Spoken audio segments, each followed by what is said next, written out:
Ya, bismillahirrahmanirrahim. Assalamualaikum warahmatullahi wabarakatuh. Apa kabar semuanya, teman-teman dari RKB Bandung ya? Semoga dalam keadaan sehat, dilancarkan semua kegiatan aktivitasnya, mengingat sekarang masih pandemi ya. Jadi selalu jaga kesehatan, tetap menggunakan masker dan menjaga protokol kesehatan. Baik, nah, teman akan mencoba untuk membahas sebuah materi. Jadi sebetulnya sejalan dengan optimasi kita di Instagram, tentu Instagram itu adalah salah satu channel. Nah, sebelum masuk ke Instagram, saya akan coba membawa gitu ya teman-teman supaya satu jalur begitu, kemudian satu pemikiran, mindsetnya sama, akhirnya kita bisa benar-benar menangkap peluang yang ada di Instagram. Peluang digital sebagai solusi di tengah pandemi. Kenapa di-highlight di tengah pandemi? Karena sebetulnya saat ini masih masa pandemi dan sebetulnya juga pandemi itu membawa peluang yang cukup signifikan bagi kita. Nah, mungkin sebelum mulai saya ingin sedikit ngebahas, jadi saya pernah baca ya, ada sebuah penelitian bahwa saat saat seperti ini atau saat teman-teman menggunakan digital, terutama di Indonesia seperti ini ya, saya yakin sebelumnya nih banyak teman-teman juga yang nggak tahu tentang Zoom, nggak pernah ikut webinar dan seterusnya, tapi sekarang mau nggak mau download Zoom, kemudian ikut webinar dan seterusnya. Nah, kondisi seperti ini teman-teman, menurut penelitian itu kalau tidak ada pandemi, itu bisa terjadi 10 bahkan 20 tahun ke depan di Indonesia. Nah, beruntungnya, ya ini mungkin salah satu peluang begitu ya, di Indonesia, ini bisa kita rasakan saat ini. Karena saat ini juga mau nggak mau semua orang harus digital, semua orang harus berusaha untuk online, sehingga dengan online itu kita masih bisa beraktivitas, masih bisa mengejar peluang, dan tentunya bagi kita para pengusaha begitu ya, pebisnis, jadi masih tetap bisa berjualan. Baik, pertama-tama perkenalkan terlebih dahulu, saya ini mohon di mute ya bagi teman-teman yang lain biar fokus. Nama saya Taufik Ardi Susilo, saat ini menjabat sebagai CEO toko IG.com. Kemudian sehari-hari saya juga sebagai konsultan di bidang digital marketing, punya restoran juga namanya Oricik di Cibiru ya. Teman-teman yang lewat UIN pasti pernah melihat lah minimal. Kemudian saya juga sehari-hari sebagai social media advertiser atau pengiklan di Facebook dan Instagram. Oke, nah ini sedikit portofolio saya. Ini portofolio saya di Facebook Ads ya. Sudah pernah spend atau menghabiskan uang untuk beriklan 300 juta. Ini di tahun lalu ya. Tahun sekarang belum saya lihat lagi tuh udah berapa. Nah, kemudian pernah juga ngekonsultanin brand Pillow Cake. Kalau teman-teman sering ke mall, ini ada beberapa mall yang ada brand ini ya di mall. Cuma sekarang berhubung mallnya kemarin tutup karena pandemi, mungkin juga tutup dan akhirnya terakhir saya lihat sih beralih ke kafe, Pillow Cafe namanya. Nah, ini outlet saya yang ada di Cibiru. Oke. Nah, sebelum kita ke materi utama, biasanya saya ngebahas tentang data terlebih dahulu. Kenapa kok kita harus melihat data? Karena dengan data ini kita jadi tahu peluang market atau peluang kita bisa memasarkan produk kita di seluruh wilayah Indonesia itu ada 171 juta orang. Ini di tahun 2018, hasil survei 2018. Cuma kemarin saya lihat, saya coba cari ya beberapa data di tahun 2020, ternyata nggak jauh-jauh dari angka segini, 180-190 juta orang. Artinya apa? Artinya itu adalah target market kita. Jadi harus selalu ada di benak kita bahwa ketika kita berjualan online, itu punya pasar yang sangat besar sekali. Ada 170 juta orang. Dan inilah yang membuat ya negara-negara lain, negara-negara asing itu berlomba-lomba untuk menjual produknya ke Indonesia. Kenapa? Karena potensi market yang sangat besar, kemudian perilaku orang-orang di Indonesia yang cenderung konsumtif, ya, yang senang belanja, yang senang beli-beli barang dan seterusnya, akhirnya menjadi pasar. Nah, kita nggak mau nih pasar yang besar ini dikuasai atau didominasi produk-produknya oleh produk impor. Oleh sebab itu teman-teman harus punya pemahaman bahwa kita bisa, produk kita bagus, daya saing kita kuat sehingga bisa memanfaatkan ya apa yang menjadi kelebihan di Indonesia, yaitu populasi yang sangat besar. Kalau dilihat dari total penduduk Indonesia 264 juta orang, artinya ada 64,8% ya yang sudah online. Nah, kemudian kalau kita lihat dari persebaran wilayahnya, ya di Pulau Jawa didominasi ya 55% itu semua ada di Pulau Jawa. Kemudian Sumatera 21%, Kalimantan, Maluku, Papua, Sulawesi.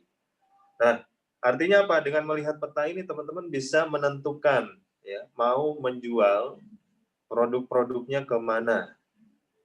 Oke, katakanlah saya ngepoin nih, saya nitikin gitu ya target market yang ada di Kalimantan misal, Kalimantan Timur, Samarinda dan Balikpapan gitu ya. Saya nge-nargetin ke sana. Kemudian saya juga bisa nargetin ke Sumatera nih, Sumatera Utara, Sumatera Barat, atau bahkan Aceh gitu.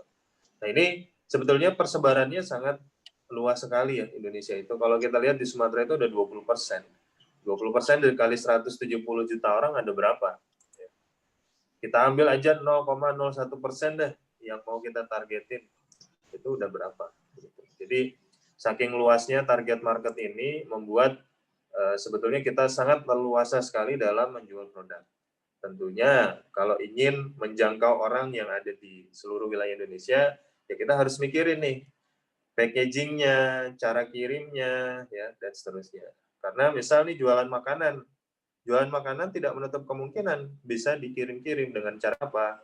Dengan cara divakum, kemudian mungkin diawetkan, pakai kaleng, bisa itu mungkin di frozen ya dan seterusnya. Ya, jadi sangat luas sekali prospek atau peluang yang ada di Indonesia. Nah, kemudian di data 2018 menunjukkan bahwa penggunaan internet di Indonesia itu didominasi oleh chatting, ya, teman-teman. Nah, chatting ini tentunya masih menjadi kebiasaan orang Indonesia kalau mau beli barang. Pasti mereka nanya-nanya dulu. Katakanlah di marketplace ya, di yang sudah besar, yang sudah trusted, itu pun pembeli-pembeli masih nanya lagi gitu ya. Stoknya ada nggak? Kemudian harganya berapa? Bisa nego lagi nggak? Kirim ke sini berapa? Dan seterusnya. Padahal sudah jelas gitu ya. Ada. Ini kenapa? Karena memang kebiasaan orang di Indonesia adalah berinteraksi. Mereka sangat suka untuk komunikasi lewat pesan. Nah, pertanyaannya adalah kalau kita tidak punya cukup kontak, apa yang harus kita lakukan? Tentunya di sini ya, nomor kedua adalah sosial media. Jadi pengguna internet itu banyak didominasi nomor dua penggunaannya untuk sosmed. Ya, jadi ada 18,9%. Kemudian mencari informasi pekerjaan 11,5%. Ya, dan sekarang ya masa-masa seperti ini banyak orang yang nyari kerja. Tidak hanya nyari kerja sebetulnya, nyari peluang. Ya, saya punya cerita teman saya di Jogja itu yang saya konsultanin juga. Dia jualan produk ya. Ini nyarinya apa reseller teman-teman. Jadi ngiklanin reseller ya peluang usaha dan ternyata disambut positif banget. Bahkan sehari itu waktu awal-awal ya sampai sekarang juga ini masih ratusan orang yang kontak atau daftar untuk menjadi reseller. Bayangin. Ya, misal sebulan kita dapat 1.000 reseller ya. Satu orang satu aja sebulan udah 1.000 begitu. Kan ini lumayan gitu ya. Dan ini harus kita manfaatkan. Dan sebetulnya masih banyak ya hal-hal yang dilakukan orang ya di internet, ada membaca media online, nonton film, nonton video-video apa gitu ya, mencari produk, jualan online, belanja online dan seterusnya. Jadi banyak banget.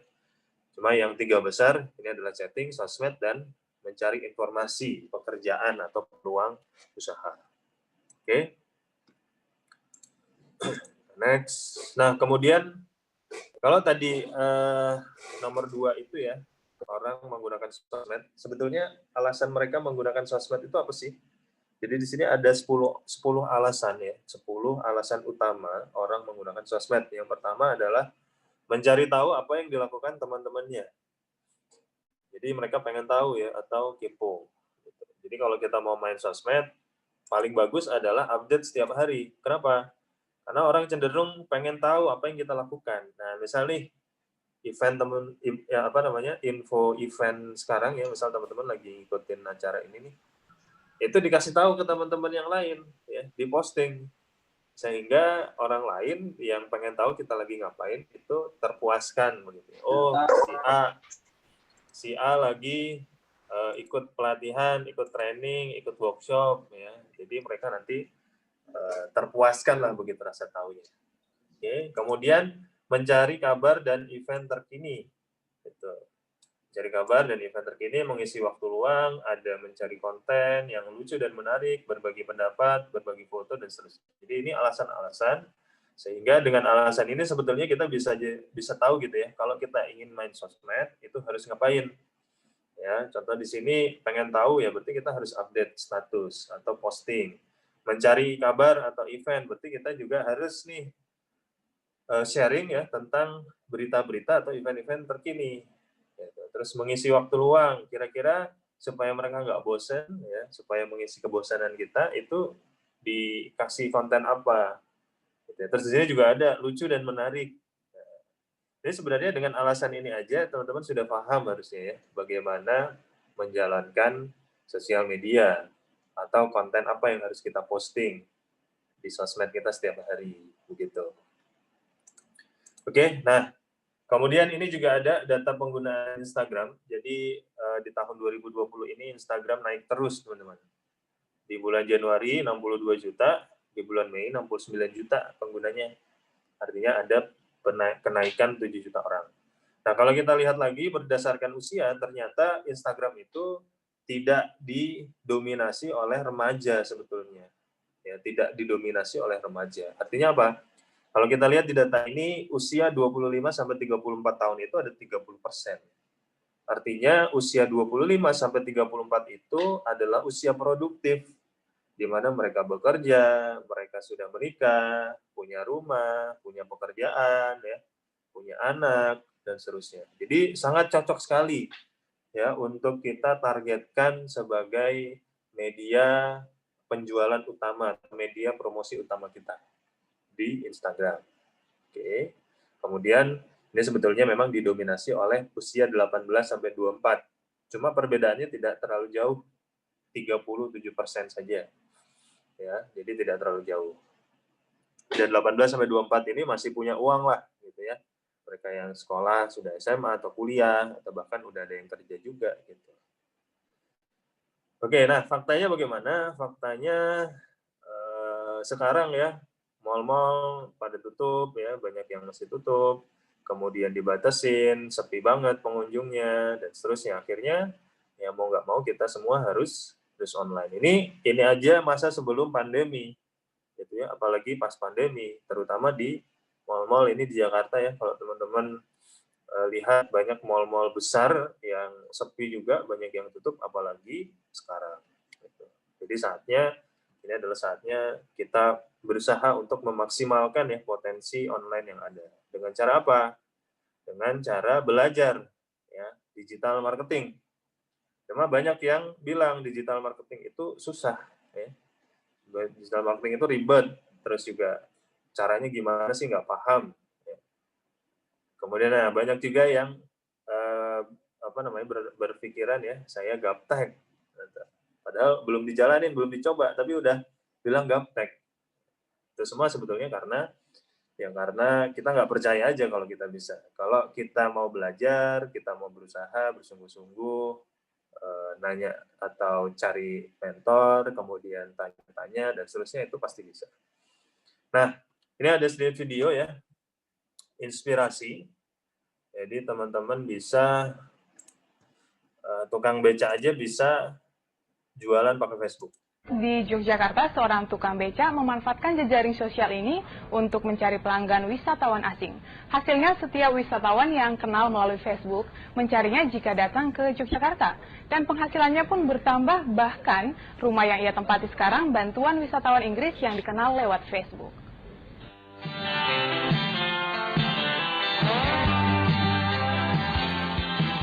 Haryadi, tukang becak yang satu ini bukan tukang becak biasa. Lihatlah gayanya. Handphone dengan fitur yang lumayan modern selalu ada di tangannya. Tentu bukan sekedar untuk bergaya. Sambil menunggu penumpang, ia pun selalu berponsel ria. Kira-kira apa yang diakses? Ternyata Facebook. Meski hanya sebagai tukang becak, Haryadi tak mau ketinggalan memanfaatkan teknologi. Dari berFacebook ria, ia bisa belajar bahasa Inggris dan membangun jaringan dengan menawarkan jasa becaknya ke wisatawan yang berkunjung ke Yogyakarta. Can we go to Kraton? Yes, of course. Better like that, yeah. Sure. I bring you to this Kraton, and then a bird market, and then a water palace, and then Marlborough, and then perhaps you would like to go to batik factory. Tidak sia-sia, langganan Haryadi terus bertambah. Setiap wisatawan yang ingin menikmati indahnya Yogyakarta akan mencarinya. Haryadi pun selalu menawarkan batik yang menjadi ciri khas Yogyakarta.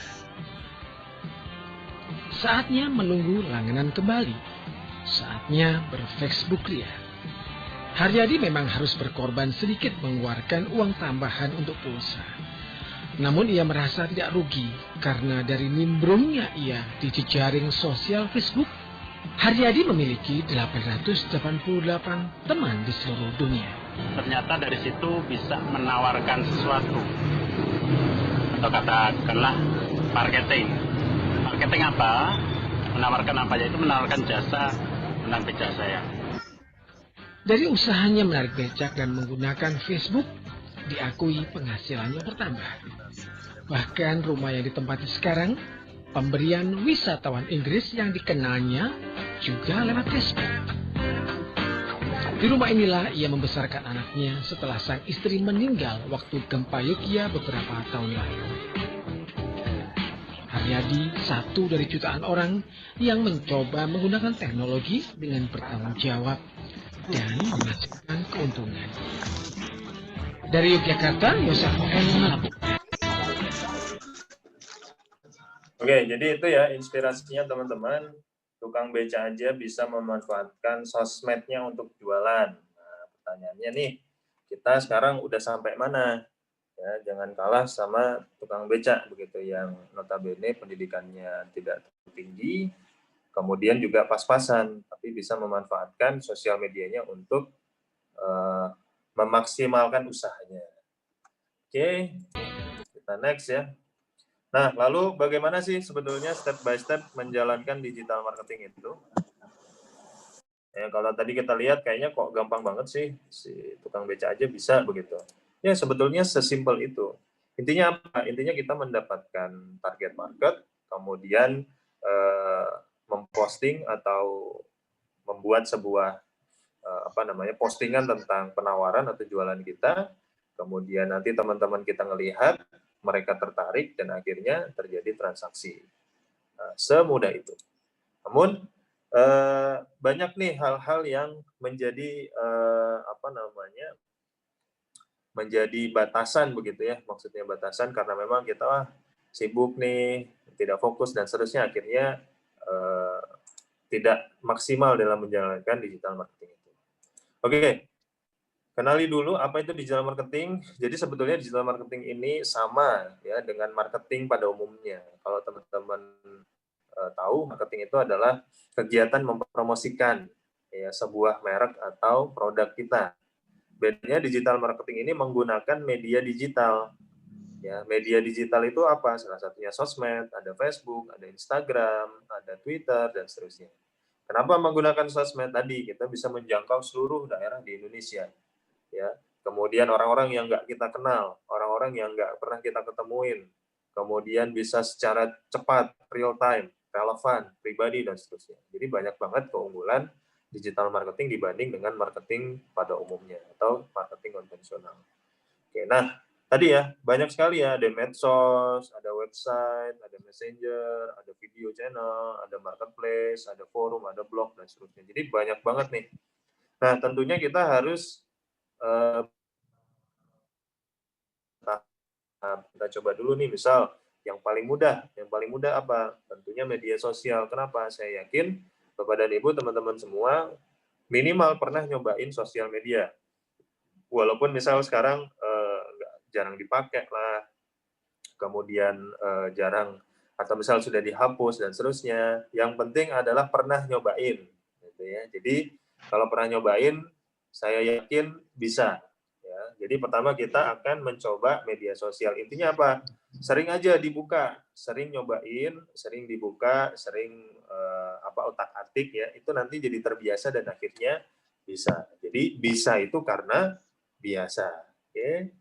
Media sosial, website, dan seterusnya. Jadi banyak banget.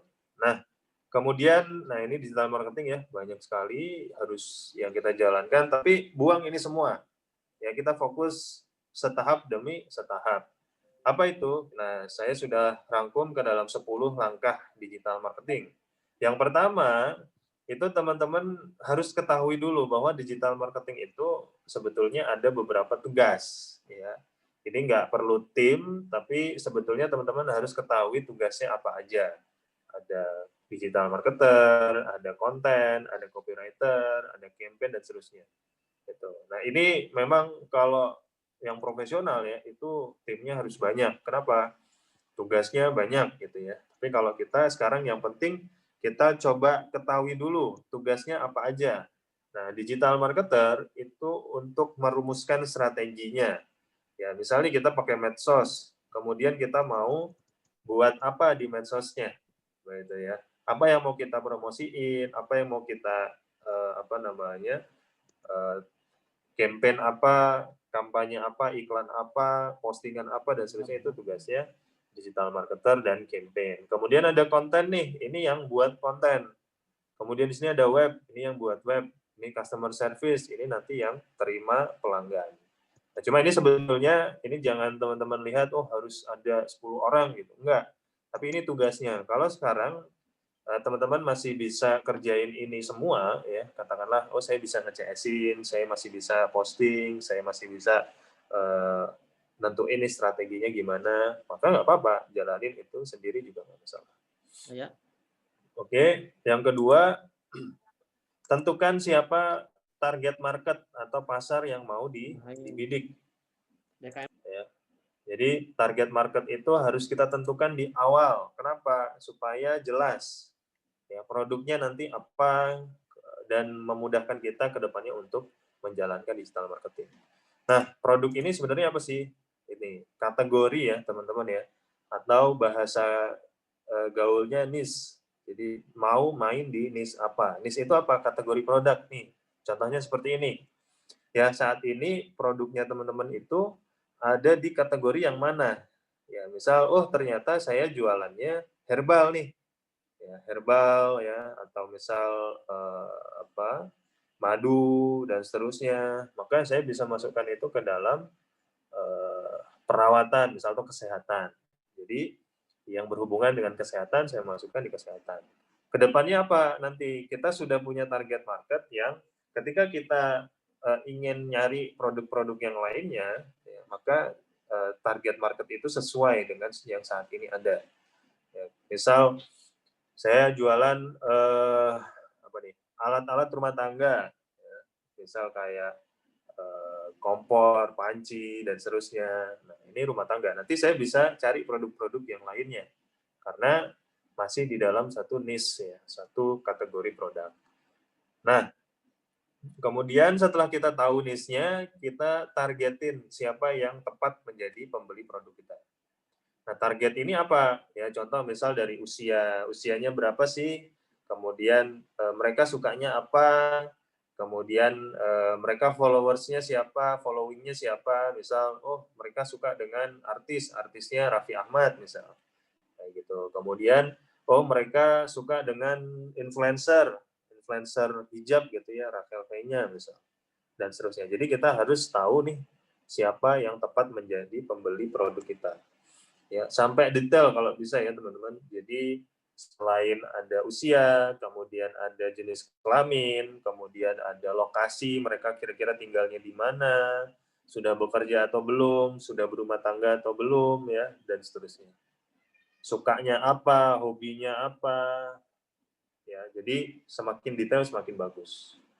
Oke, ini yang kedua. Jadi tentukan target market.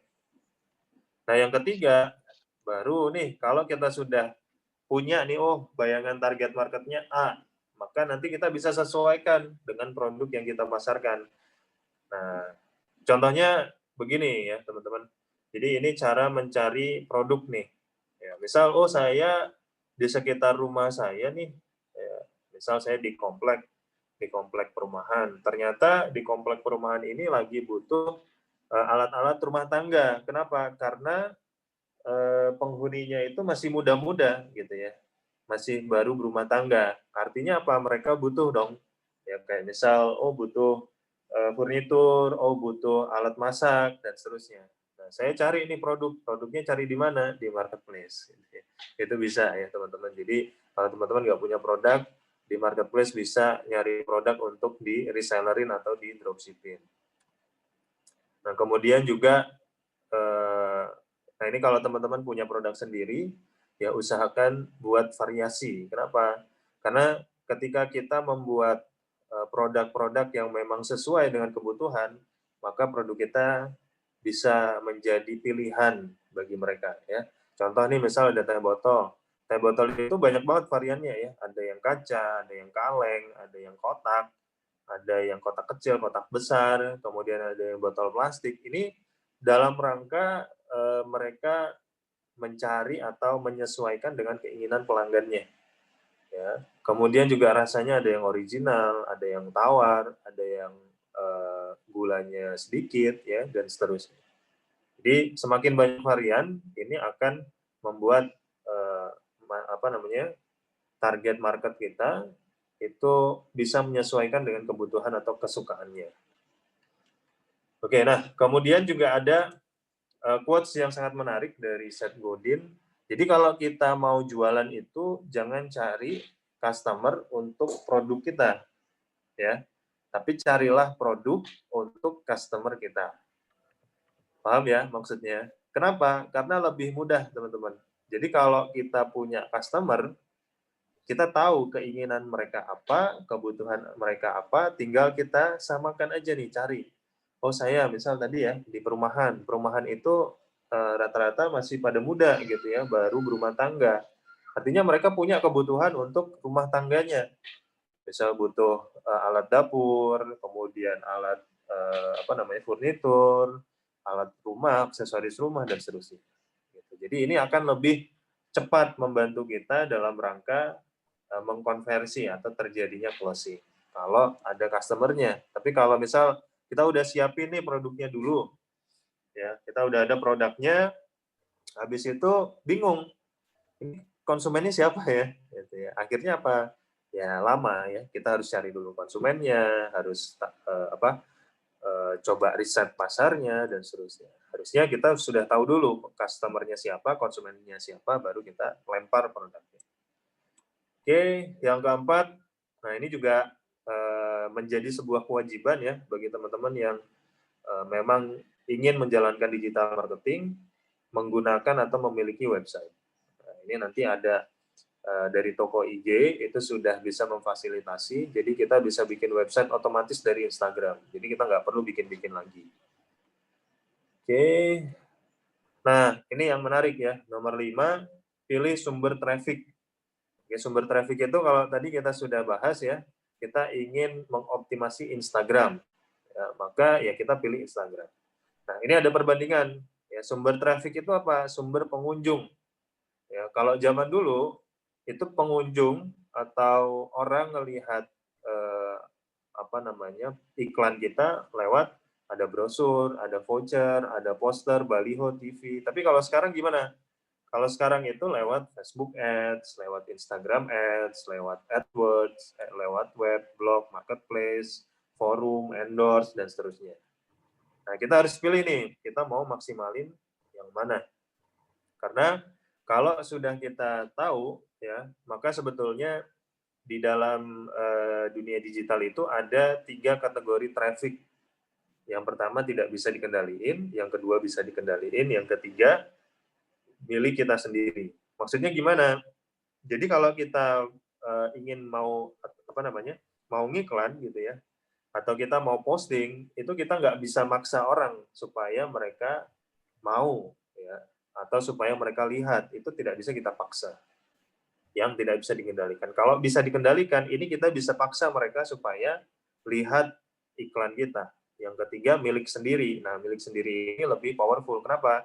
Karena kita bisa ngapain aja. Ya, nah, ini contoh-contohnya. Tidak bisa dikendalikan itu apa? Contoh ada Facebook personal, ada Instagram, ada SEO, ada marketplace. Ini nggak bisa dikendaliin. Kenapa? Karena bukan milik kita gitu ya. Karena ini tergantung oleh namanya algoritma gitu ya. Di Facebook ada algoritmanya, di Instagram ada algoritmanya, di SEO juga ada, di marketplace bahkan juga ada. Ya, mungkin di sini ada yang sudah main marketplace. Kalau kita buat toko di marketplace, kemudian ditinggal begitu aja, ya nggak akan ada penjualan ya. Maka harus kita optimasi juga sebetulnya. Dan ya banyak ya, ini semua tidak bisa dikendalikan karena bukan punya kita. Oke, yang bisa dikendalikan apa? Yang bisa dikendalikan itu adalah iklan dan grup. Ya, maksudnya bisa dikendalikan gimana sih? Jadi kita bisa memaksa orang untuk melihat iklan kita. Ya, iklan itu bukan yang berbayar aja ya, teman-teman. Jadi kalau kita posting, kemudian postingannya atau update statusnya itu berupa jualan, itu namanya iklan.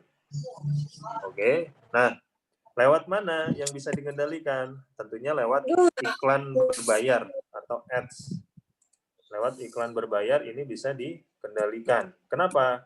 Karena kita maksa orang untuk melihat iklan kita. Ya, jadi di sini ada Facebook Ads, ada Instagram Ads, ada Google Ads. Nah, kemudian grup-grup. Ya, grup itu memang punya kita, tapi sebetulnya datanya masih ada di sana gitu ya, di WhatsApp, di Facebook, di Telegram. Tapi kita bisa maksa orang yang ada di grup itu pasti akan melihat iklan atau postingan kita. Bisa kita kendalikan. Nah, yang ketiga yang powerful adalah milik kita sendiri. Apa saja? Ada alamat email, ada nomor handphone, dan ada pixel Facebook namanya. Oke, email, ya kita punya database email. Nomor handphone, kita punya database WhatsApp. Atau misal kita punya kontak WhatsApp. Nah, yang pixel ini mungkin kita nggak usah terlalu banyak ya. Intinya pixel itu kode yang kita pasang di Facebook. Begitu. Yang kita ambil dari Facebook, dipasang di website.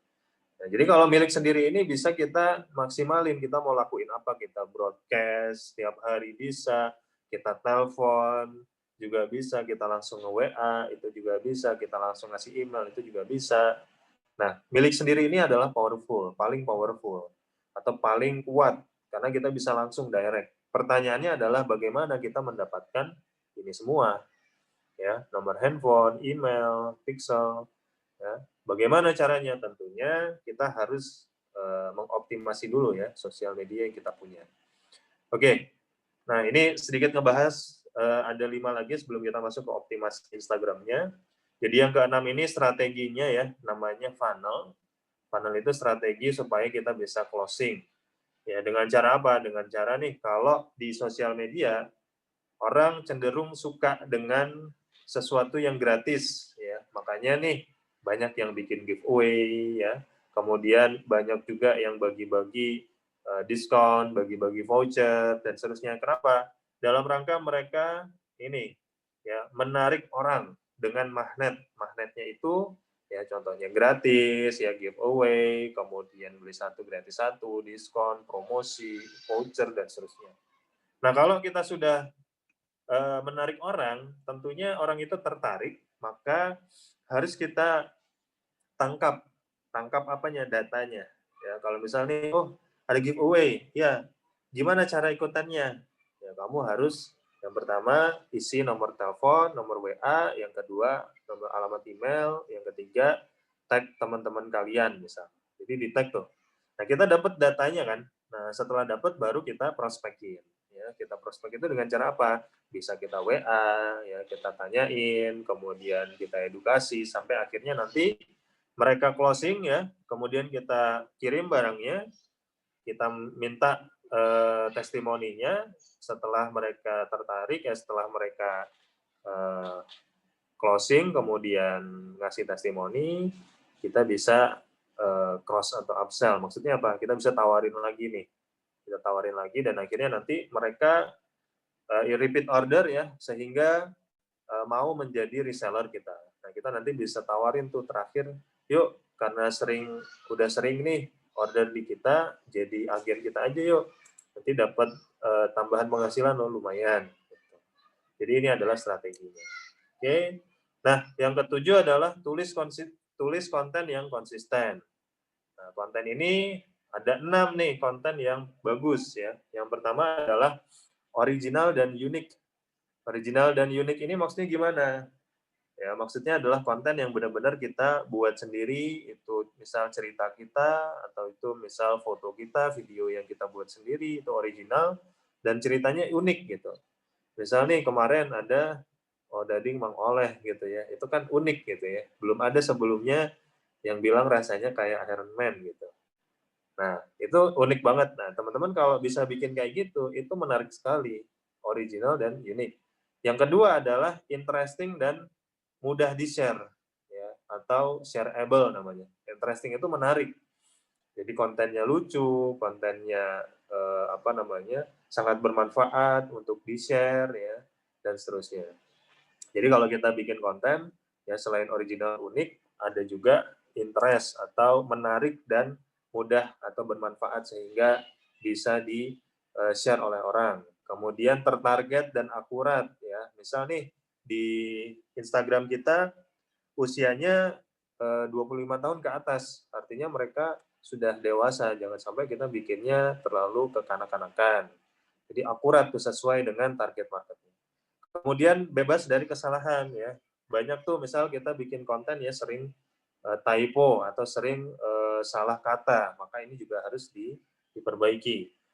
Yang kelima, ini mendalam dan mencerahkan, memberi wawasan. Artinya apa? Kita bisa kasih sesuatu yang menarik, maksudnya ada nilainya. Misal itu sharing, kita mau sharing tentang apa begitu ya. Nah, ini bisa kita kasih. Dan yang keenam adalah yang termonitor. Jadi kalau kita bikin konten ya supaya bisa kita lihat nih performanya bagaimana, itu kita monitor. Kalau di Instagram, monitornya pakai apa? Namanya insight.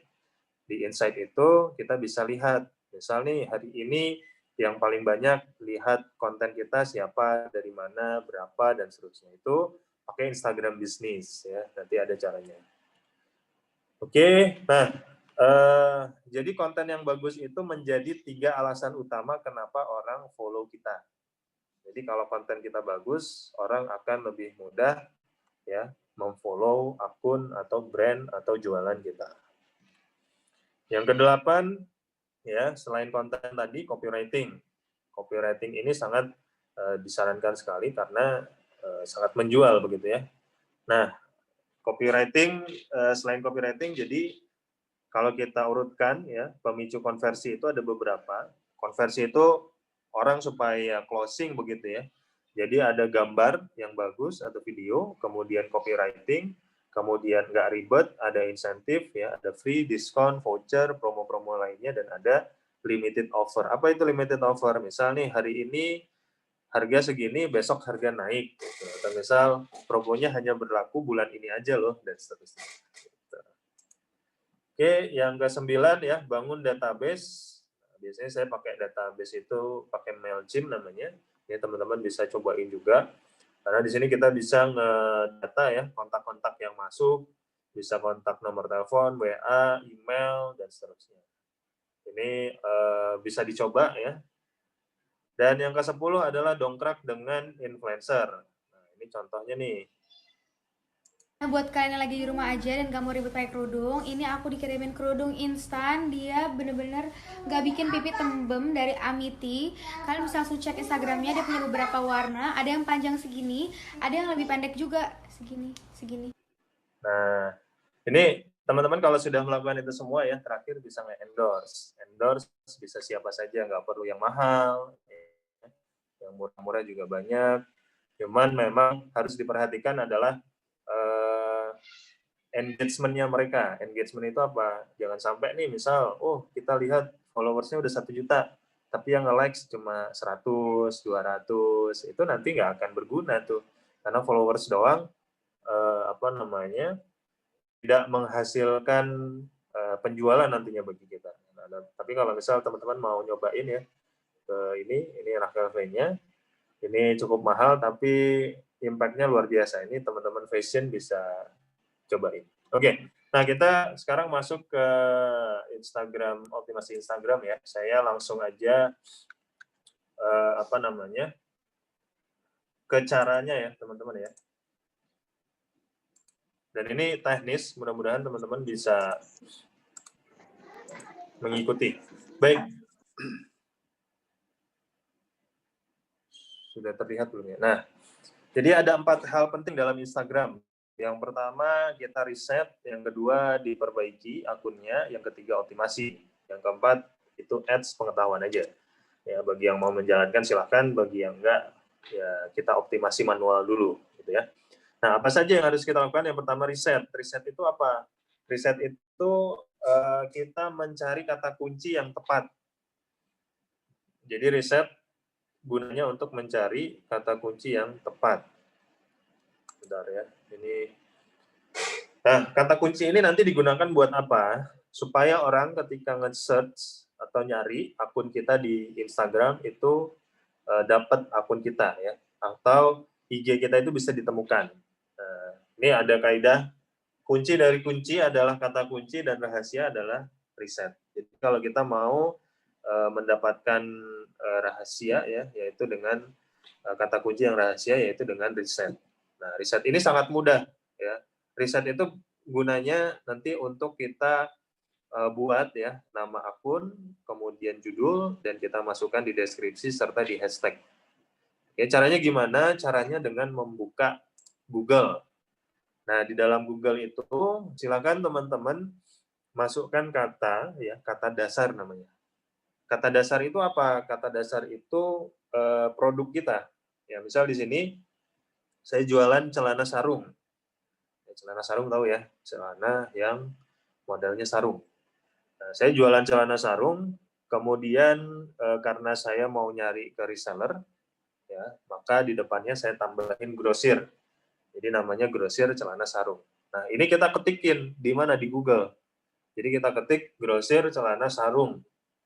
Nah, setelah itu si Google akan ngasih saran, ya, saran kata kunci ya. Ini namanya kata kunci atau keyword yang sering dicari oleh orang. Nah, jadi ketika saya ketik grosir celana sarung, ya banyak juga orang yang cari dewasa, cari celana sarung anak, celana sarung Tanah Abang, Surabaya, Bandung, Jawa Timur, dan seterusnya. Nah, inilah kata kunci yang bisa kita pakai ya, teman-teman. Jadi, ini kata kunci yang sering dicari oleh orang, dan ketika di Instagram juga biasanya mereka akan nyari seperti ini.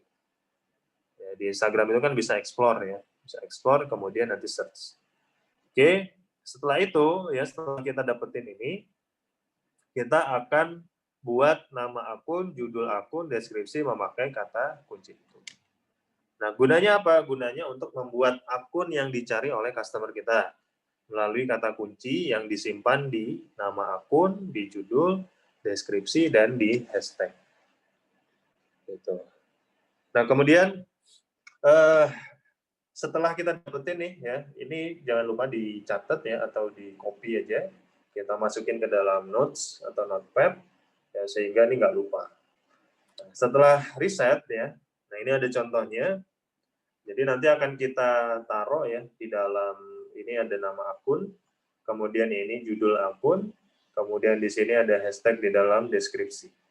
Jadi ini contoh akun yang dibuat berdasarkan kaidah riset. dan kata kunci beberapa tahun lalu sehingga followersnya banyak. Nah, ini bukan Elzata official, tapi agen Elzata. Dia menargetkan kata kuncinya apa? Kerudung Elzata official. Ya, kerudung Elzata official. Jadi orang ketika nyari nih, oh muncul ini, terus followersnya cukup banyak, akhirnya followingnya yang ini, bukan yang Elzata official gitu. Nah, ini bisa teman-teman lakukan ya hal seperti ini. Ini kita perbaiki akunnya setelah itu.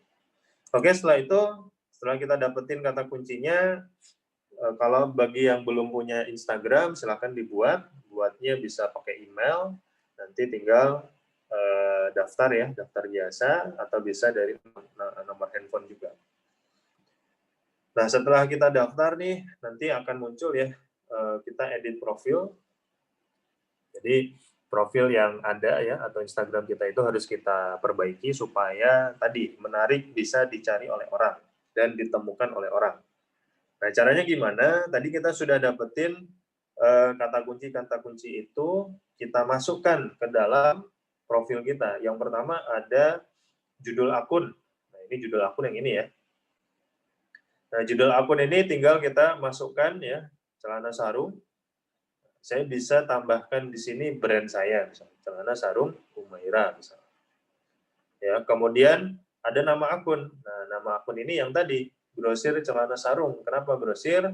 Supaya saya bisa mendapatkan reseller. Ya, kalau teman-teman mau banyak atau mendapatkan reseller, bisa pakai grosir, bisa pakai produsen, supplier, distributor, dan seterusnya. Ini nama akun ya. Kemudian website itu harusnya diisi alamat domain atau URL website kita. Cuma bagi yang belum punya, bisa diisi Facebook atau bisa diisi nomor WA juga. Ya, jadi bisa diisi Facebook atau nomor WA. Nomor WA-nya supaya jadi link gimana? Nanti ada di slide berikutnya. Nah, kemudian deskripsinya. Nah, kalau tadi kan kita cari, itu ada banyak ya kata kuncinya. Nah, ini tinggal kita masukkan aja semua. Cuma tidak usah diulangi. Jadi kata dasarnya itu satu, grosir celana sarung. Di sini ada dewasa, ada anak, Tanah Abang, Surabaya, Murah, Bandung. Habis itu kita isi dengan nomor HP atau WA. Sini ya. Nah, jadi ini contoh profil yang sudah diperbaiki menggunakan kata kunci. Ini tinggal teman-teman ikuti. Pertama cari dulu kata kuncinya, setelah dapat ini bisa kita masukkan ke sini. Nah, ini contoh lainnya. Nah, ini untuk yang WA nih. Oke, teman-teman bisa bikin link sehingga nanti ketika diklik ini langsung masuk ke WA kita tanpa harus simpan nomor teleponnya manual. Oke. Nah, kemudian kita masuk ke optimasi nih. Jadi ada 6 ya sebenarnya ya. 4 optimasinya, 2 lagi itu menganalisanya. Jadi setelah kita sudah punya akun Instagramnya, kemudian yang kedua tadi diperbaiki profilnya. Nah, yang ketiga ini kita bisa melakukan optimasi. Untuk apa? Untuk mendapatkan followers, untuk supaya terjadi interaksi, dan yang ketiga tentunya supaya terjadi transaksi. Nah, ada 4 hal penting, dua lainnya adalah menganalisa nanti ya, yaitu merubah akun IG kita menjadi bisnis dan menganalitics atau menganalisa performa akun kita. Oke, yang pertama caranya gampang banget ya. Ini juga saya yakin teman-teman sudah tahu, cuma kesulitannya adalah konsisten dalam melakukan ini. Kenapa? Karena kita harus following manual. Ya. Jadi follow unfollow target market. Nah, caranya gimana? Yang pertama kita bisa cari dulu nih, ya. Cari target market kita itu berkumpulnya di mana. Ya. Misal nih, saya tadi jualan celana sarung. Maka target market saya itu berkumpul di mana sih? Di sini ada pilihannya. Ada influencer, ada artis, selebgram, atau kompetitor. Paling mudah atau paling tepat itu sebetulnya di kompetitor. Kenapa? Karena misalnya tadi celana sarung, ya, maka saya cari, oh produsen sarung siapa sih? Ketemu Wadimor. Ya. Kemudian saya cek IG-nya Wadimor, oh ternyata ada followersnya. Berarti orang-orang yang follow Wadimor itu adalah orang yang memang suka dengan sarung dari Wadimor gitu. Nah, jadi kalau teman-teman mau cari, ya cari dari kompetitor dulu, karena itu yang paling dekat target marketnya. Kemudian kalau misal mau yang lain, itu bisa dari influencer, bisa artis, bisa selebgram, bisa juga akun-akun yang memang misal nih saya jualan untuk mahasiswa gitu ya, mahasiswanya misal di UIN gitu. Ya udah saya follow tuh akunnya UIN. Itu juga bisa. Jadi instansi-instansi kayak gitu juga bisa. Tergantung target market kita berkumpul di mana. Nah, setelah kita cari, ya misal di sini saya dapetin Siren Sungkar 13,9 juta. Maka selanjutnya adalah kita memfollow. Ya, follow itu ada aturannya. Jadi sebetulnya nggak langsung nih, oh udah ada 13,9 juta, langsung saya ikuti satu semua gitu. Nggak gitu ya. Jadi ada aturannya atau ada triknya. Bagaimana? Yang pertama, kita cari, kita follow akun yang real, jangan akun jualan. Ya, yang real, yang aktif, dan bukan akun jualan. Nah, dari mana kita bisa lihat? Pertama dari foto-fotonya nih. Kalau real biasanya ada fotonya, dan fotonya beneran begitu ya. Nah, walaupun memang sekarang yang akun-akun palsu gitu ya, akun bot-bot gitu juga sebenarnya banyak yang pakai foto orang. Nah, yang kedua adalah kita bisa lihat nih, lihat dari keaktifan mereka. Mereka aktif kalau update Instastory. Nah, ini berarti kalau ada yang lingkaran begini ya, lingkaran warna merah, ini artinya mereka update Instastory. Dan itu yang kita prioritaskan. Yang ketiga, kita bisa lihat langsung akunnya. Dengan cara ngeklik di akunnya, nanti kita bisa lihat toh postingnya sudah berapa, followersnya sudah berapa, dan seterusnya. Maka kita prioritaskan mengikuti atau memfollow orang-orang yang aktif dan real. Ya, jadi kalau kita sudah lihat, atau kalau mau cara cepat ya begini aja ya teman-teman, prioritasin yang gambarnya manusia atau orang, kemudian namanya juga nama orang, dan mereka aktif update Instastory. Nah ini kita tinggal following aja. Untuk followingnya ini juga ada aturannya, ya. Jadi maksimal itu follow atau unfollow 10 akun saja tiap jam.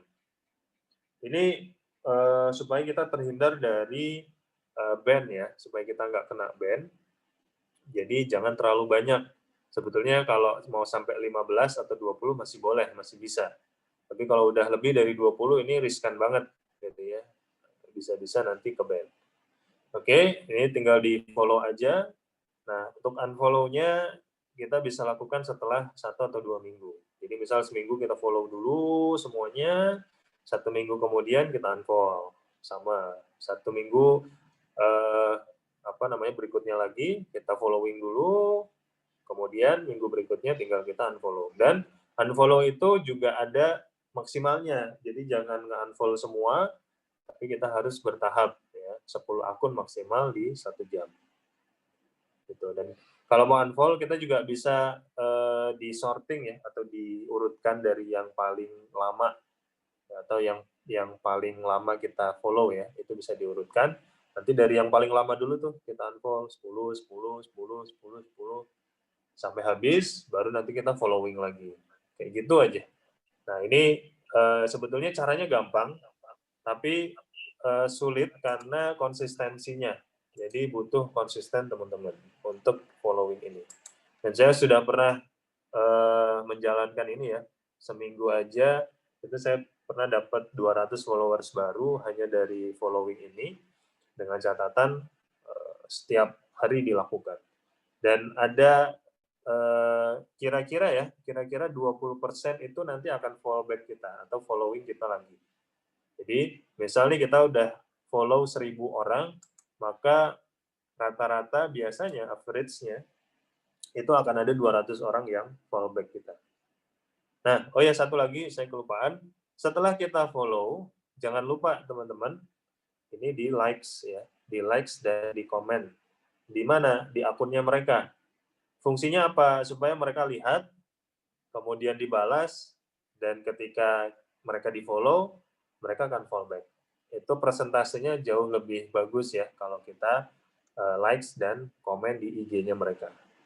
Gitu. Nah, jadi setelah kita follow, di likes dan di komen, habis itu kita follow yang lainnya lagi. Nah, ini sebetulnya sangat mudah, cuma karena harus tiap hari ya konsisten, ini yang membuat ini sulit. Oke, selanjutnya nomor 2, Instastory.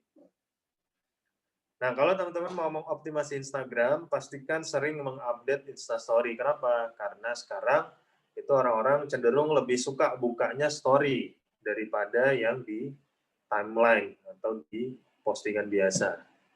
Ya. Nah, kalau kita mau optimasi story, ya biasanya story itu kan banyak ya. Di atas itu berjejer. Otomatis kalau kita followers-nya banyak ya, berarti ya nanti berjejer tuh banyak banget ya. Nah, bagaimana cara kita supaya bisa di depan? Dengan cara sering update dan sering mengadakan ini ya, selain giveaway juga ada pertanyaan-pertanyaan. Fungsinya untuk memancing jawaban atau interaksi dari para followers kita. Nah, untuk tips dan triknya di Instastory itu kita langsung upload ya 10 postingan sekaligus ke dalam Instastory. Ya, teknisnya gimana? Ya, ini mudah-mudahan teman-teman sudah terbiasa ya pakai Instastory. Jadi tinggal masuk ke Instagram, nanti ada di paling atas itu ada story ya, itu bisa kita geser ke kiri, nanti tinggal upload aja nih foto-fotonya, foto atau video bisa. Nah, uploadnya langsung 10 foto atau video. Fotonya berulang nggak masalah, misalnya kita cuma punya 5 foto produknya, nggak apa-apa diulang-ulang terus. Yang penting apa? Yang penting dalamannya ini, ya teks-teksnya ini kita bisa sesuaikan. Oke, setelah 10, kemudian kita ini ya, diedit postingan masing-masingnya yang mengundang engagement, ya seperti pertanyaan, pilihan ganda, kemudian banyak ya. Kalau teman-teman sering pakai story itu pasti tahu ya.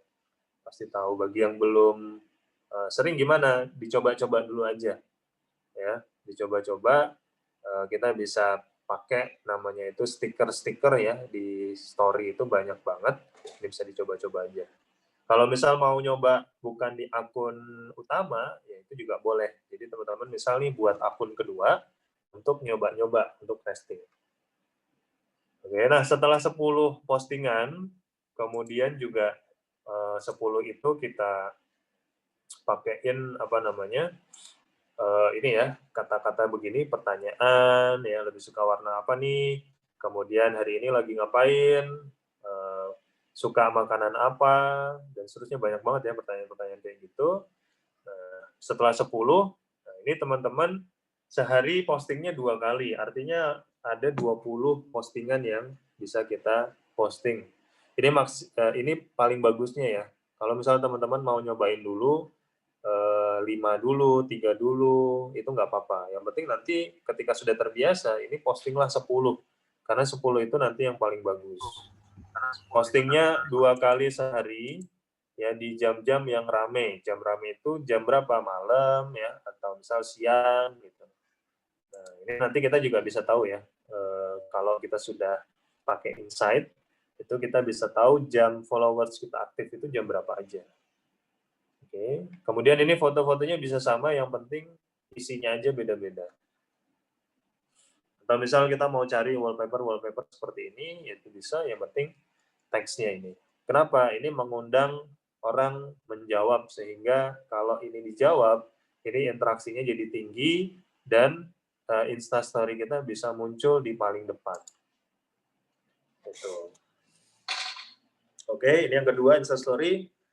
Yang ketiga adalah live Instagram. Nah, ini teman-teman di Facebook ya, itu sering banget live shopping. Nah, sama di Instagram itu juga kita bisa lakukan yang namanya live shopping atau live Instagram. Ya, ini sama caranya dengan story, bedanya kalau di story itu ya nanti ada pilihannya ya, mau live atau mau story. Jadi kita pilihnya yang live nih kalau mau live. Oke, jadi tinggal klik aja, nanti kita langsung live atau siaran langsung, ya. Dan minimal live itu sehari sekali ya, jadi setiap hari itu pastiin ada live bagusnya. Dan live minimal durasi 5 menit. Oke, kenapa kok 5 menit? Karena nanti live ini akan menyebarkan notifikasi. Sering ya dapat misal, oh si ini lagi live, si ini lagi live, si ini lagi live. Nah itu yang kita targetin, supaya orang yang mendapatkan notifikasi kita, mereka ngeklik, dan nanti mereka ngelihat akun kita. Gitu. Tema live bisa apapun, jadi silakan teman-teman mau live apa aja boleh. Yang paling banyak disenangi itu ada 2, ya, ada review produk sama ada live shopping. Nah, review produk, misal kita ngejelasin nih tentang produknya. Ya, produk ini fiturnya apa, kelebihannya apa, kekurangannya apa, dan seterusnya. Kalau live itu lebih ke jualan. Jadi misal langsung nawarin, ini ada promo, hari ini sekarang ya harganya sekian, harga normalnya sekian, jadi langsung buruan beli. Nah, walaupun nggak ada yang nonton, nggak masalah. Jadi kita bukan nargetin ke penonton langsung, tapi yang akan kita targetkan adalah menyebarkan notifikasi. Dan ketika live kita sudah berakhir, itu bisa kita simpan, sehingga orang nantinya begitu diklik, walaupun sudah selesai live-nya, mereka masih bisa melihat ulangannya gitu ya, atau rekamannya. Oke, jadi live bisa apapun, bisa live shopping, bisa review, dan seterusnya. Nah, yang keempat itu kita posting, jadi tetap posting di timeline, namun postingannya usahakan dengan video. Karena video ini lebih bagus saat ini daripada foto biasa atau daripada gambar biasa.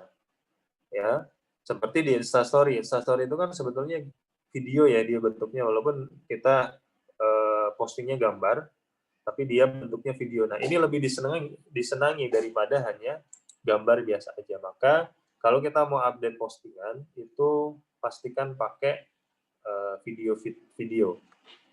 Update video minimal 1 kali sehari.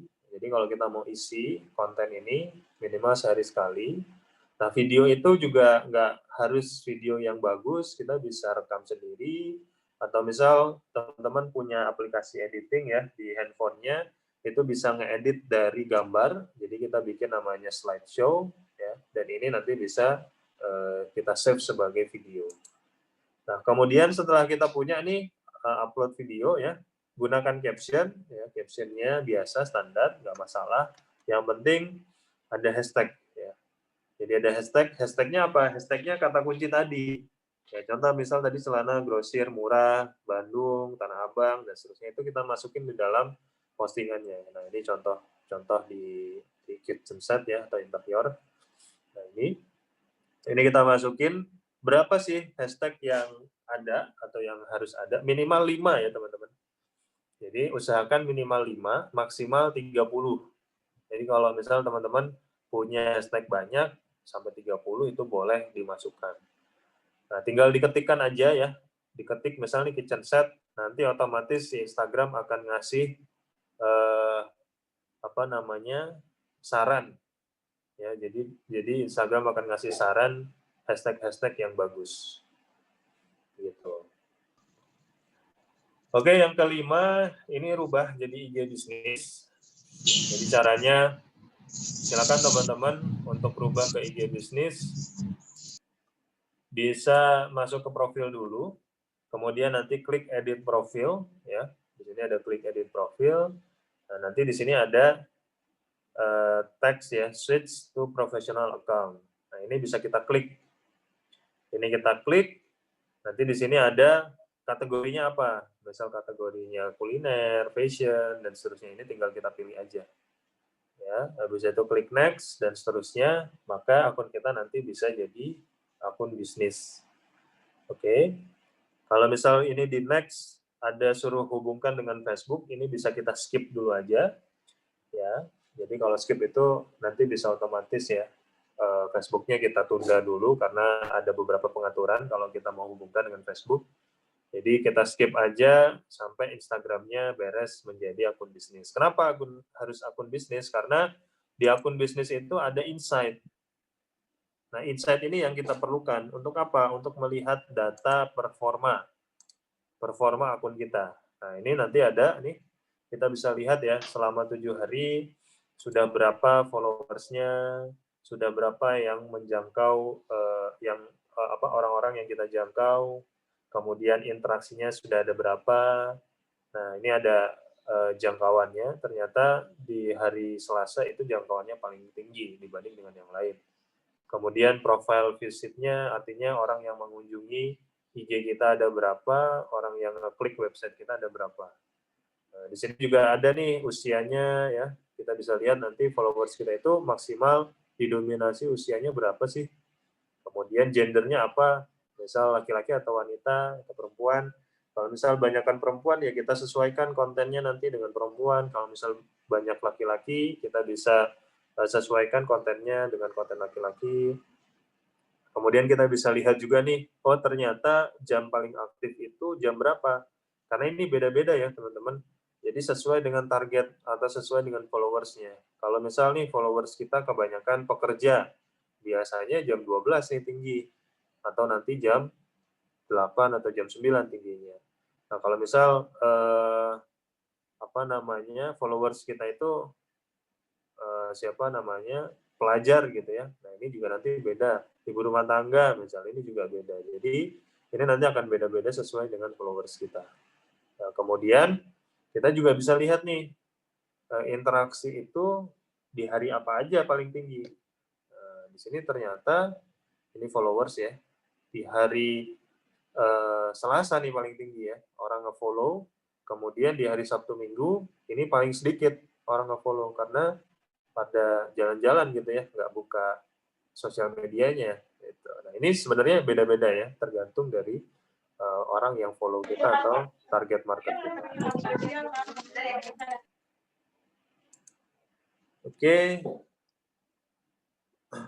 Oke, mungkin sampai sini saya buka pertanyaan dulu.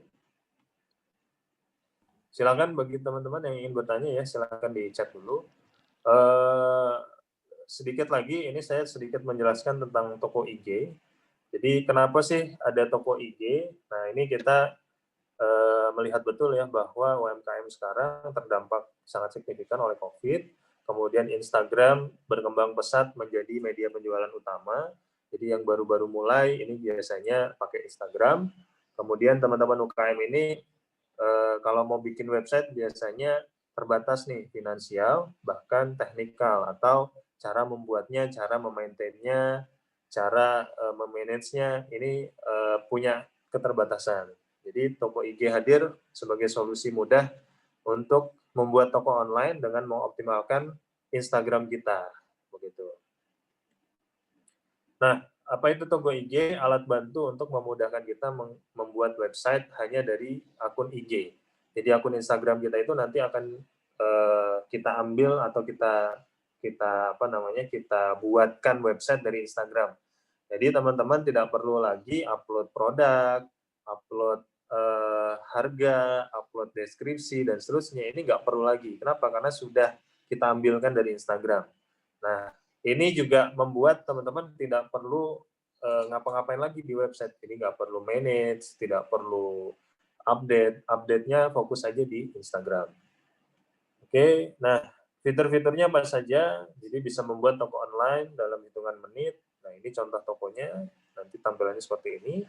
Kemudian tidak perlu upload ulang produk, tidak perlu domain, tidak perlu hosting, karena ini sudah kita sediain semua. Kemudian terintegrasi ya dengan Google Analytics. Jadi teman-teman bisa lihat website performanya itu lebih detail, pengunjungnya berapa, asalnya dari mana aja, jam berapa mereka mengunjungi, dan seterusnya. Dan unlimited produknya, jadi misal teman-teman punya 1000 produk, itu juga bisa masuk karena kita ngambil dari Instagram. Nah, yang menarik adalah, misal ini nanti teman-teman akan mendapatkan URL atau domain. Nah, ketika domain itu kita sebar, orang akan ngeklik ya di sini, dan mereka akan pilih produknya, nanti akan dilayani oleh bot chat. Ya, ingat ya, bahwa di Indonesia itu behaviornya adalah chattingan. Maka dari itu kita sudah memfasilitasi ketika ada yang pesan, ini langsung di-handle atau dilayani oleh robot chat. Sehingga bisa real time, cepat, balasnya cepat, dilayaninya cepat, dan ketika sudah fix mereka mau pesan, baru akan ditransfer atau dikirimkan konfirmasi pemesanannya ke WA kita. Nah, jadi tetap nanti ke WA juga. Gitu. Perincian pemesanan akan terkirim secara otomatis ke WhatsApp kita. Nah, ini meminimalisir ya kalau ada buyers yang PHP gitu ya, nanya-nanya doang beli enggak misal. Nah, ini menghemat waktu kita banget. Nah, ini contohnya. Jadi ini Instagram saya. Kemudian saya buat toko IG-nya ya, daftar toko IG-nya langsung jadi website seperti ini. Dan ini ketika diklik, ini langsung orang bisa lihat detailnya, detail produk, dan nanti begitu mereka pesan, ini masuk ke bot chat, di bot chat akan dilayani oleh robot, sehingga nanti begitu mereka confirm pemesanannya, masuk ke WhatsApp kita. Gitu. Nah, selain itu kita juga punya mall, di mana mall ini dalam rangka membantu teman-teman ya, banyak yang udah punya website tapi tidak ada pengunjungnya, dibiarkan gitu aja. Nah, kita buatin mall, di mana mall ini upaya kita untuk memberikan traffic atau pengunjung. Nah, ini bukan marketplace, karena begitu orang ngeklik toko-toko ini masuk ke tokonya teman-teman langsung. Jadi tidak ada transaksi di dalam mall, tapi transaksinya langsung di tokonya teman-teman. Gitu. Nah, ini kemarin juga sudah disupport oleh Ketua Dekranasda Kota Bandung, Ibu Umi Siti Odet ya. Oke. Nah, caranya gampang sekali, tinggal teman-teman masuk ke tokoig.com, kemudian nanti tinggal buat toko ya, dihubungkan saja Instagram username-nya dengan toko IG, begitu nanti berhasil ini langsung jadi tokonya. Nah, ini teman-teman akan mendapatkan free trial dulu selama 1 bulan. Jadi tadi mungkin saya lihat sedikit ada pertanyaan, bayar enggak? Jawabannya bayar, tapi bayarnya sangat murah sekali, itu hanya 45.000 per bulan.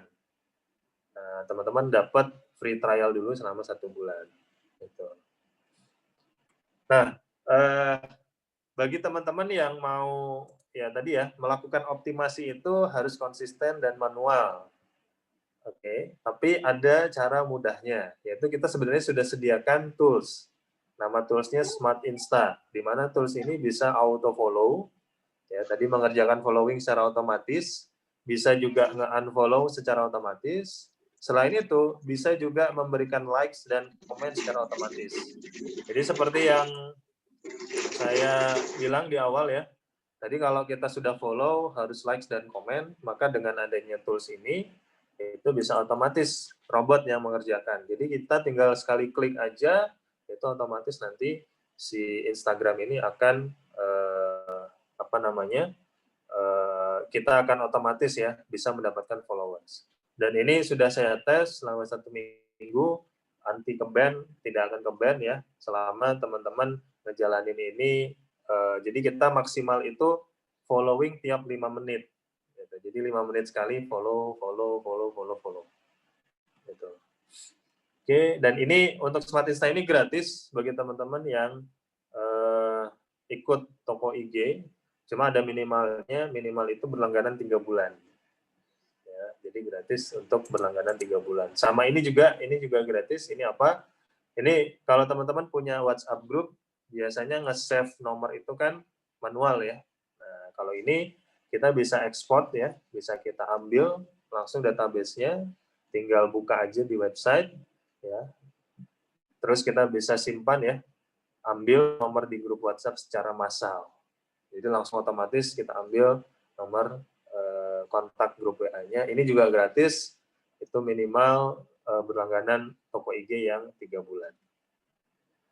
Oke, itu untuk Instagram, optimasi Instagramnya. Silakan jika ada pertanyaan. Ini udah banyak pertanyaan nih Pak. Wah. Siap.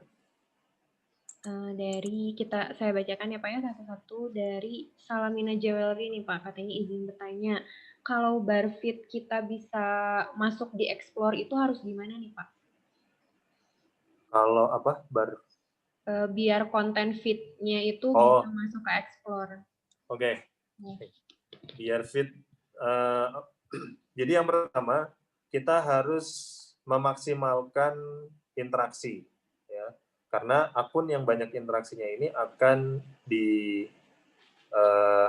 dicatat oleh Instagram sebagai akun yang berkualitas. Nah, bagaimana cara untuk mengenerate atau membuat banyak interaksi di dalam akun kita? Ya, salah satunya tadi dengan video. Jadi video itu, interaksi itu ada beberapa ya teman-teman. Kalau video itu orang yang melihat atau nonton video kita itu dianggap sebagai orang yang berinteraksi. Ya, dan ini nilai positif dibanding dengan yang gambar. Kalau gambar itu ngelihat doang, nggak dihitung. Tapi kalau video ketika itu diklik, diputer, ya, ini akan dicatat oleh Instagram sebagai kita berinteraksi. Yang kedua adalah di Instastory tadi. Di Instastory itu kalau kita sering ngadain istilahnya pertanyaan, tanya jawab, ya Q&A, kemudian ada giveaway juga, itu menimbulkan orang berinteraksi juga, dan itu akan menyebabkan akun kita semakin bagus. Intinya adalah selain konten yang bagus itu katakanlah tadi ya, kita update pakai video setiap hari sekali. Ini juga yang kedua adalah interaksi. Jadi selain konten itu harus ada interaksi. Karena kalau banyak interaksinya, ini akan memudahkan kita masuk ke Explore dan bisa dicari. Yang ketiga itu adalah hashtag. Jadi gunakan hashtag atau kata kunci. Kata kuncinya tadi di akun, ya, kemudian di profile, di deskripsi, dan ada juga di konten feed-nya. Jadi konten feed-nya bisa pakai 5 hashtag sampai 30 hashtag. Nah, ini bisa teman-teman buat ya. Jadi ada 3 itu kuncinya. Ya, sudah terjawab ya Ibu. Ini pertanyaan selanjutnya Pak dari Ibu Fitri Nuraini. Gimana Pak cara bersaing antara Instagram dan marketplace lain seperti Shopee, Tokopedia, Lazada? Karena kan di marketplace lain ini banyak banget hal-hal yang menarik nih. Nah, gimana biar Instagram ini kita bisa bersaing dengan marketplace lain? Nah, sebetulnya Instagram itu sangat bisa bersaing ya, kalau kita tahu caranya. Yang pertama tadi, dengan cara kita membesarkan followers. Kalau kita sudah dapat followers, artinya itu adalah pasar atau market kita. Beda dengan di marketplace, di mana di marketplace itu random banget, gitu ya.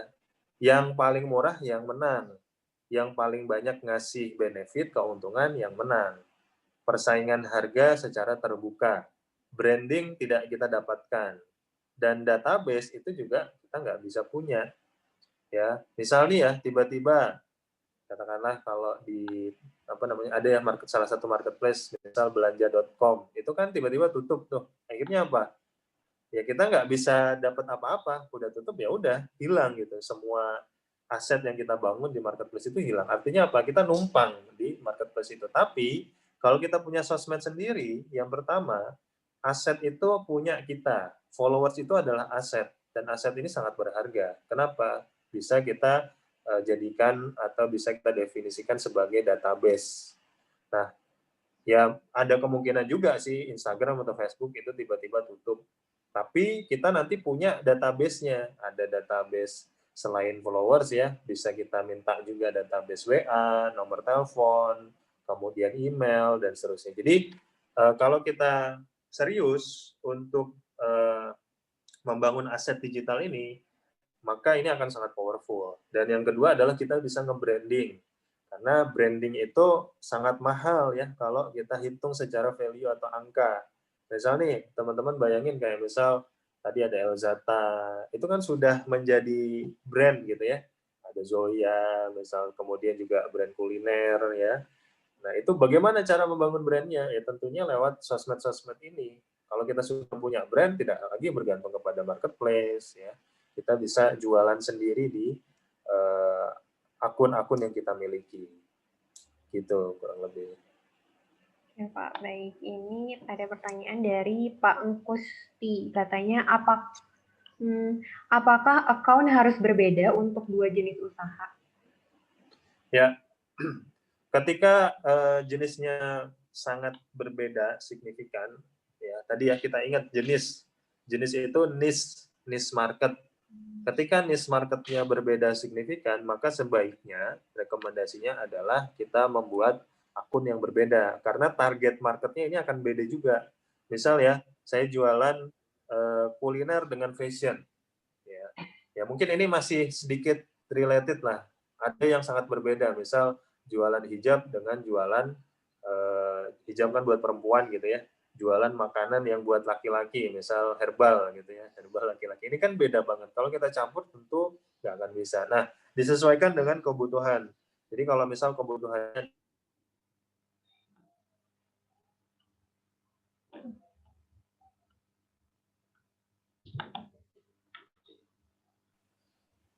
gitu ya. Nah, yang kedua adalah kemampuan. Kalau misal kita mampu untuk bikin 2 akun, bisa manage-nya, kemudian nanti bisa optimasi dua-duanya, bisa pakai 2. Tapi kalau misal kita masih terbatas nih, 1 akun aja belum kepegang, pilih mana yang paling berpeluang. Nah, tadi ada 2 nih, yang paling berpeluang kayaknya nih misal yang hijab nih, ya udah kita fokusin dulu ke hijab gitu ya.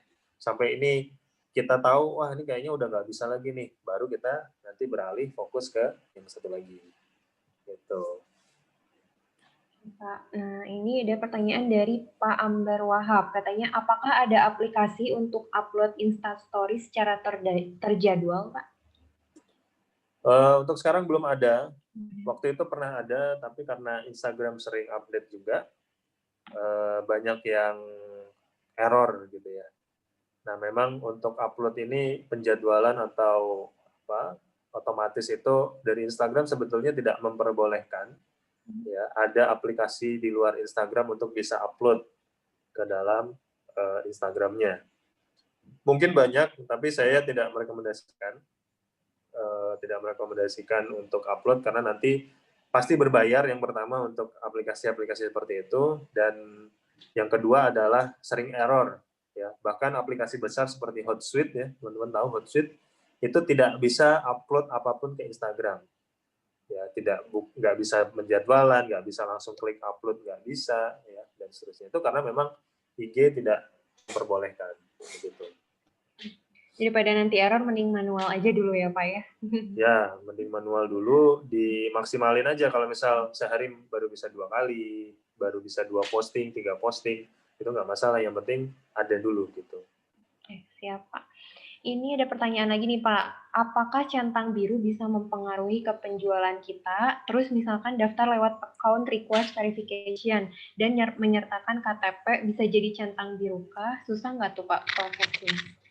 Ya, prosesnya susah ya kalau centang biru itu verified. Maka yang pertama sebetulnya akunnya harus diverifikasi dulu tadi betul dengan kelengkapan ya. Nah, cuma ada 2 sebetulnya ya, centang abu-abu ya, nggak salah ya. Oke. Centang biru itu saya juga belum pernah bisa ya sampai centang biru karena harus dianggap sebagai benar-benar brand atau personal branding ya.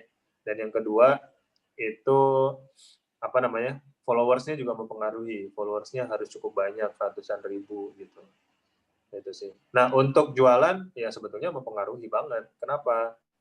Akun yang sudah verified ini lebih banyak lah. Yang pertama semakin trust ya, trusted, orang semakin percaya. Yang kedua memang ada benefit-benefit tambahan dari Instagram begitu.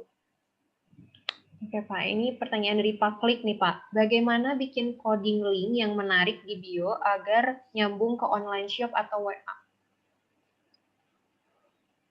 Link ya. Nah, untuk link sendiri sebetulnya kalau di Instagram itu banyak yang pakai Linktree ya. Linktree teman-teman tahu ya. Linktree gitu. Kalau misal belum pernah lihat, coba googling aja. Nah, Linktree itu nanti begitu kita klik akan muncul website, di mana website itu ada tombol-tombol lagi, misal tombol Shopee, tombol Tokopedia, tombol Marketplace, tombol website, tombol WA, dan seterusnya.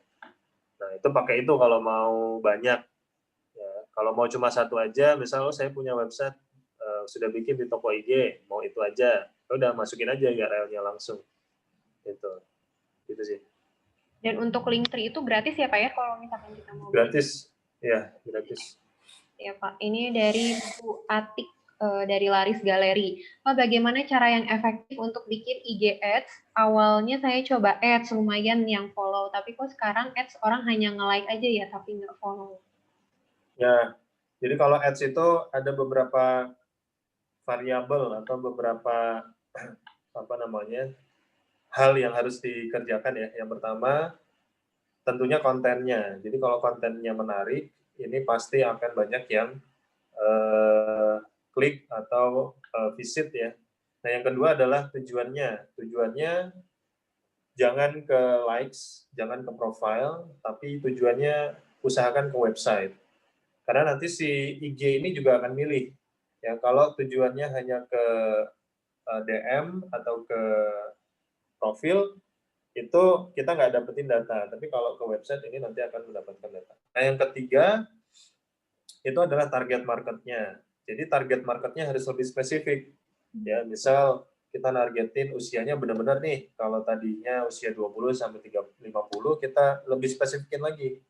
Misal 30 sampai 40 gitu, atau 30 sampai 35. Itu yang pertama. Yang kedua, di target market ya, itu interest, behavior, kemudian demografiknya harus lebih detail. Misal mereka sukanya kuliner ya, kulinernya apa, jenisnya disebutin semua tuh ya, misal kulinernya nasi goreng, kemudian ada lotek gitu ya, kemudian ada nasi kuning dan seterusnya, itu disebutin aja atau ditulisin, diketikin, kita bisa pilih. Nah, yang kedua, lokasinya juga harus detail. Misal nih di kota-kota besar, Jakarta, Bogor, Bandung, Surabaya, Medan ya, dan seterusnya. Terus kita lebih spesifikin lagi, ya misal mereka sudah menikah, sudah punya anak, ya kemudian anaknya berapa, anaknya usia berapa, nah itu bisa spesifik. Jadi semakin spesifik ini semakin kita bisa mengetahui kebutuhan atau interest atau keinginannya mereka ya. Nah itu salah satu kuncinya. Yang keempat, kalau kita mau lebih spesifik lagi, iklannya lewat Facebook, karena kita bisa iklan di Facebook, iklan dari Facebook untuk tampil di Instagram, dan lebih advance, lebih banyak pilihannya daripada iklan di IG doang. Nah, untuk iklan di Facebook itu sebetulnya rata-rata pengiklan di Instagram itu banyaknya iklan dari Facebook, gitu ya. Dan saya termasuk yang iklan di Instagram lewat Facebook. Dan ini tadi juga menjawab tadi ya, bagaimana bersaing dengan Shopee atau Marketplace. Kalau kita jualannya lewat sosmed, yang pertama harganya, teman-teman. Saya pernah jualan itu itu ngambil dari Marketplace ya, ngambil dari Tokopedia, harganya cuma 20.000. Saya jual itu bisa 150.000, percaya nggak? Wah, jauh ya Pak ya? Jauh, dan itu laku, teman-teman. Itu laku, gitu ya. Bahkan teman-teman saya lebih sadis lagi, minimal mereka margin itu 100 sampai 150.000. Ya. Jadi ya itu sebetulnya untuk mengcover juga ya biaya ads. Namun ya itu tadi, kalau laku ya berarti di sosial media itu bisa lebih leluasa kita dalam menentukan harga. Gitu. Siap. Ini mungkin karena waktu, jadi pertanyaan terakhir ya Pak ya dari Pak Raditya Manglayang. Pertanyaannya, untuk posting konten di Instagram, single post, slide, atau carousel dan video, yang paling ideal ini berapa konten ya dalam sehari? Ini dalam rangka branding juga. Terima kasih. Mungkin tadi sempat diterangkan juga ya Pak. Nah, kalau ditanya berapa, sebetulnya tergantung ya. Tergantung dari akunnya. Akunnya ini apakah akun yang benar-benar ditujukan untuk mengenerate traffic dan akhirnya nanti bisa closing, atau memang akun branding. Ya, jadi ada beda nih. Akun closing atau selling dengan akun branding. Kalau akun branding itu nggak perlu banyak-banyak. Kenapa? orang cenderung melihat konsepnya. Jadi kalau kita lihat profil itu kan ada 9 grid ya, ada 3 grid gitu. Nah, orang cenderung melihat kalau branding itu, wah ini keren, ini bagus ya. Kemudian ditata dengan rapi, postingannya bagus ya, cenderung begitu. Nggak perlu setiap hari pun, nggak apa-apa. Misal 3 hari sekali, 2 hari sekali, yang penting konsepnya itu dapat kalau akun branding. Tapi kalau akun selling, akun jualan, maka setiap hari ini harus kita optimasi, harus kita posting, dan kalau bicara masalah angkanya harus berapa, semaksimal mungkin sebetulnya. Kenapa? Ingat ya, alasan pertama orang memainkan sosial media adalah kepo, atau pengen tahu. Jadi kalau misal nih, kita bagi ya, sehari ada 3 jam prime time, kita mau 3 kali, ini bisa, mau 6 kali juga bisa, ya mau 29 kali ya, jadi sehari itu 1 grid gitu ya, itu juga bisa. Jadi tergantung nih akun yang mau kita pakai itu akun selling, akun branding. Kalau branding tadi selling semakin banyak semakin bagus. Bahkan siapa Rico Huang ya, kalau teman-teman tahu, pakar IG juga, itu dia punya second account yang sehari itu bisa 12 atau bahkan 15 kalau nggak salah postingan. Ya. Itu buat apa? Buat nyari nih dari 15 itu konten yang menarik mana. Ya, misal ada 2 nih yang interaksinya bagus, dia ambil, dia masukin ke akun utamanya. Akun utamanya yang akun dia sendiri, personal branding. Jadi dia udah tahu, oh ini dari 15 posting ini, itu yang paling bagus 2 ini diambil dimasukin ke akun yang utama. Kayak gitu. Oke, sudah terjawab ya Pak tadi pertanyaannya. Nah ini karena sudah jam 11:30 nih Pak, sudah di akhir acara. Siap. Terima kasih banyak ya Pak atas sharing-sharingnya dan juga solusinya nih. Ternyata ada solusi buat para UMKM yang masih bingung sama Instagram, bisa pakai tokoij.com ya Pak ya. Nah mungkin nanti para peserta kalau misalkan ada ke depannya yang ingin bertanya-tanya bisa di grup ya Pak ya bersama Mbak Evelyn ya. Nanti untuk ya. Atau bisa juga yang mau kontak ke saya WA, ini saya chat ya. Boleh Pak, boleh. Yap, oke. Itu untuk kontaknya Pak Taufik sudah ada di fitur chat, jadi boleh langsung di-save saja. Ya, terima kasih banyak ya Pak untuk sharingnya, sangat bermanfaat sekali. Dan semoga nanti ke depannya ini peserta bisa langsung mempraktekannya biar ada hasilnya nih dari hasil webinar ini. Siap. Ya, terima kasih juga untuk para peserta yang sudah hadir pada hari ini. Semoga bermanfaat dan bisa memberikan hasil yang baik nih untuk ke depannya. Oke, karena waktu sudah habis, saya Ami Widya Purnami dari Rumah BUMN pamit undur diri. Mohon maaf apabila ada kesalahan dari tadi pagi sampai akhir ujung ini. Terima kasih. Wassalamualaikum warahmatullahi wabarakatuh. Waalaikumsalam warahmatullahi wabarakatuh.